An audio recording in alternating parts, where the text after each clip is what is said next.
Hi, my name's Matt Hewison, and we're here at the Horton Art Centre in Epsom. And this is an exhibition of my father's work. My father was Bill Hewison, an artist who worked for many years for Punch magazine, also worked for The Times for a decade, and specifically enjoyed drawing theatre caricatures, spent many an evening in the West End in London and elsewhere as well, drawing all of the great actors and actresses over the years, doing fantastic caricatures of whoever happened to be on stage at the time, a job he loved, spent many nights drawing till about 3 o'clock in the morning, ready for delivery the next day, so that it would be in next week's magazine to show the first night or the preview of any shows that opened in the West End. A little bit about Bill Hewison.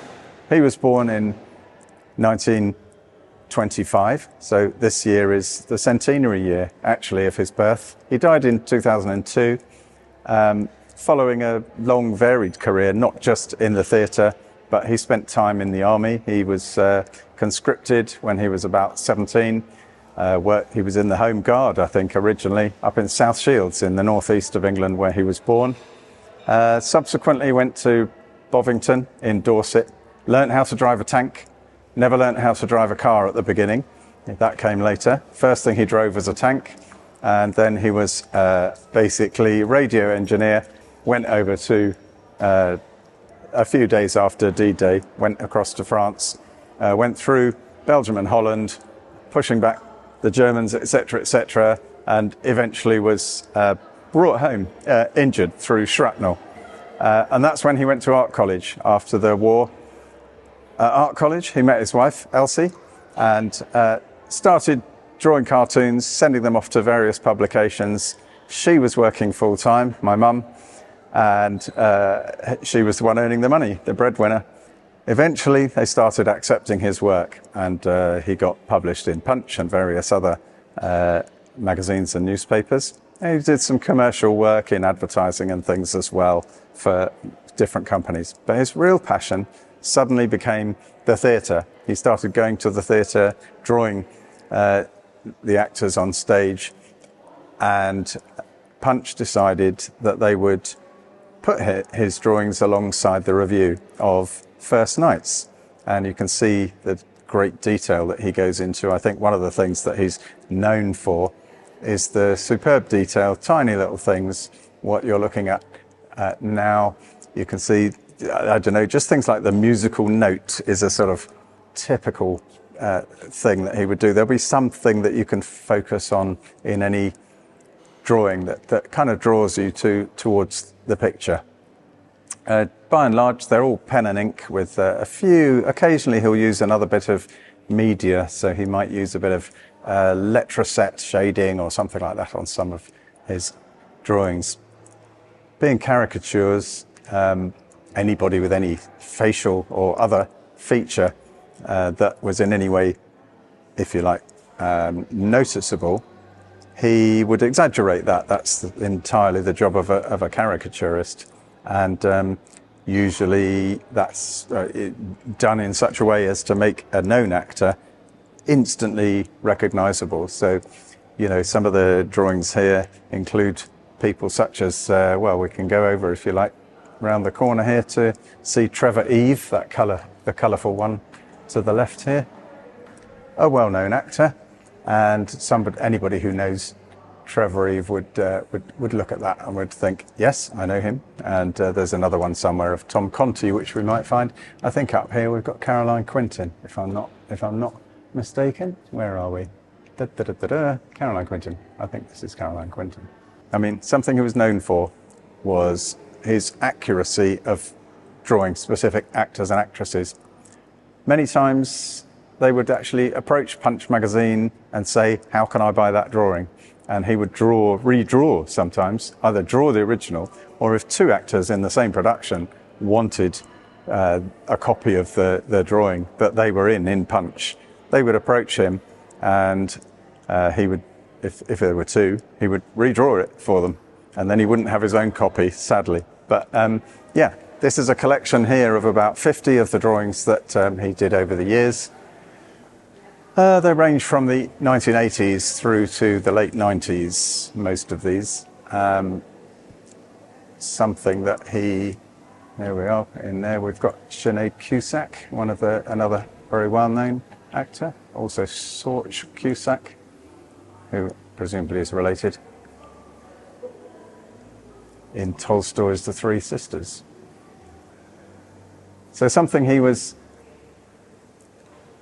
reputed for was one of the things that was written about in his obituary. After he died, the Times produced a full-page obituary for him, and one of the things they said was how he was always to be seen not in the front row. I think that's a misrepresentation. It was always too near, because he said, if I sit in the front row, I'm looking up their nostrils, and that's not very good. I don't want to draw up their nostrils. I'd rather be looking at the entire stage. He wants to see the entire stage spread in front of him, and he would want to see pieces of the stage set as well, because often he would try and include something from the set as a feature within the drawing. So he would sit in about probably the fifth or sixth row, somewhere in the middle of the stalls, and very often he would be sitting near somebody that he would know, perhaps another theatre critic from another magazine or newspaper, and he'd be chatting with them about the production or the theatre, or perhaps specific actors and actresses in it, and weren't they good in this, or did you see them in that, etc., etc. Again, I mean, he loves the drama. He always loved to include these, the head of a donkey, or perhaps a wooden sword in the Midsummer Night's Dream here. And he always liked his noises. So here you've got the sort of, it says, chick, the noise of a cricket ball being hit by a cricket bat. And down here, you've got a gunshot, but it's not a gun. And it's just making a sort of, it says splat.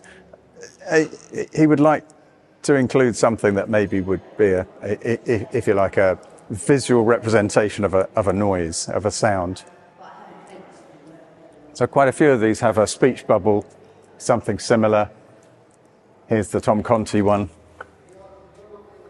A Ride Down Mount Morgan. These are not plays I necessarily know or have seen, but he would disappear every week. Basically, he would do one a week. So there was usually at least one first night in the West End, pretty much every week. And he would be off drawing that. But when he came back from work, from the office, he would go off to the West End Theatre directly from work. So worked just off Fleet Street in Punch magazine.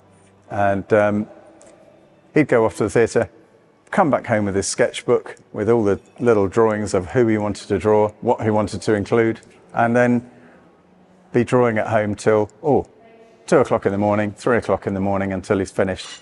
And then he'd be up again in the morning to take the drawing to work, ready to be edited in for the following week, the next week's edition of Punch magazine.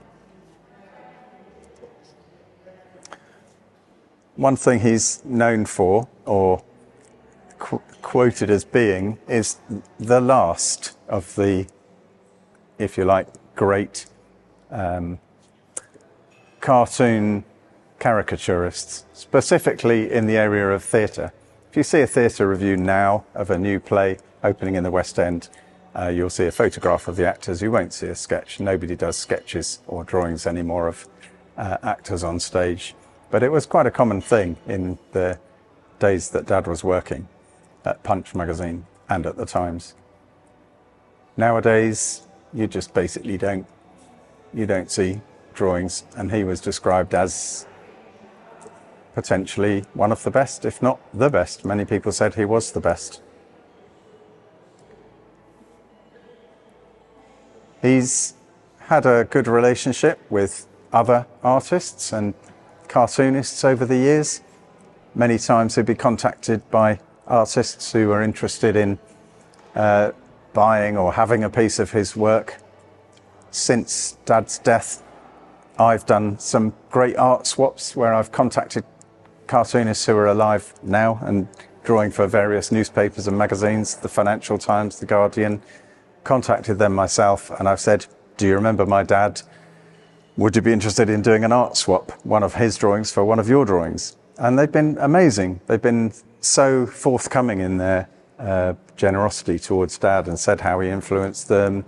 Perhaps in the early days, some of them have said that they submitted work to Punch, and that he encouraged them to actually to draw and to submit their cartoons and so on. As art editor of Punch, he had the unenviable job of choosing whether drawings should be included in Punch or rejected.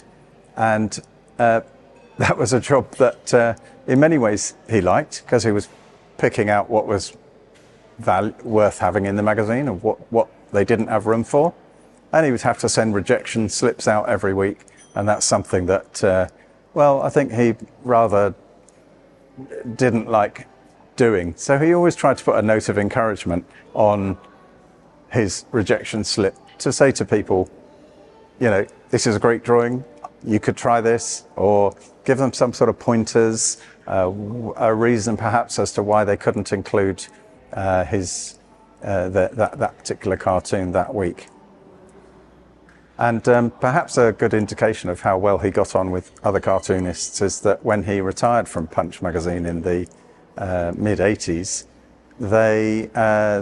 many of the cartoonists got together and made a beautiful folder full of cartoons. There must be at least 50 of them from various different cartoons who over the years had contributed to Punch and had their drawings rejected by him or accepted by him over the years. And many of them did a sort of spoof version of him speaking directly to them on a rejection slip saying, sorry, not this time. And they made a little joke out of the fact that he was the one who not only helped them, but helped them along in their career, but also helped them to realize where they had perhaps weaknesses in some of their artwork, or maybe things that he particularly liked that they could work on.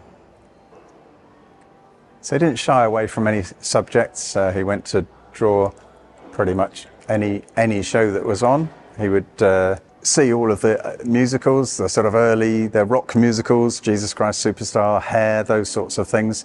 Most of the drawings that are here in this exhibition are not musicals. Most of them are, in fact, plays, some of them much more well-known than others. But you've got all the theatres here, National Theatre up here, the Royal Court there, Donmar Warehouse Theatre down there. And in fact, the National Theatre held 2 exhibitions on their mezzanine floor, 2 exhibitions specifically about Hewison and about Bill Hewison and his work. And at that time, I think they were possibly in the 70s, late 70s from memory. And yeah, he was clearly on a level that they felt that it was worthy of putting on a standalone exhibition of his work for their customers, for the people at the National Theatre to see. So here at the Horton, I mean, it's an amazing venue, such a beautiful setting, I think, for this exhibition as well. Massive arched sort of atrium space, lots of airy room to move around and look at everything. It would be lovely to see people down here if you have the time and you're interested in either the theatre or art or cartooning in general. Pop along, have a look, and please enjoy, ask any questions you'd like to ask, and it would be lovely to see as many people down here as possible.